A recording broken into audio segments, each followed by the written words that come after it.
ഈ ഡാഷ് മോനാണ് ഇന്ത്യയുടെ ദേശീയ പതാകയെ ചവിട്ടി അപമാനിക്കാൻ ആഹ്വാനം ചെയ്തതും 53 വിദ്യാഭ്യാസ സ്ഥാപനങ്ങളിലും 30 പൊതുമേഖലാ സ്ഥാപനങ്ങളുടെയും നടവഴിയിൽ, അതായത് ഗേറ്റിന് മുമ്പിൽ ഇന്ത്യൻ പതാക വരച്ചു വെച്ച് അതിലൂടെ ചവിട്ടി നടന്ന് ഇന്ത്യയെ അപമാനിക്കാനും പ്രകോപിപ്പിക്കാനും ആഹ്വാനം ചെയ്യുന്നത് ഈ സൈക്കോയാണ്.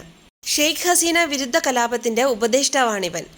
ഈ സൈക്കോ നിങ്ങൾക്ക് ഓർമ്മയുണ്ടോയെന്നറിയില്ല, ഈ ഷെയ്ഖ് ഹസീന പലായനം ചെയ്ത സമയത്തെ വീഡിയോസൊക്കെ വന്നതിൽ അവരുടെ അണ്ടർ ഗാർമെൻറ്റ്സ് ഒക്കെ എടുത്ത് വീഡിയോസിന് പോസ്റ്റ് ചെയ്ത കുറേ വിദ്യാർത്ഥികളുണ്ടായിരുന്നു. അവരിലൊരാളാണ്, അല്ലെങ്കിൽ അവരെ ആ പ്രവൃത്തിക്ക് ആഹ്വാനം ചെയ്ത ഒരാളാണ് ഈ സൈക്കോ. കൂട്ടത്തിൽ ഈ പരമചെറ്റ സൈക്കോയും ഉണ്ടായിരുന്നു.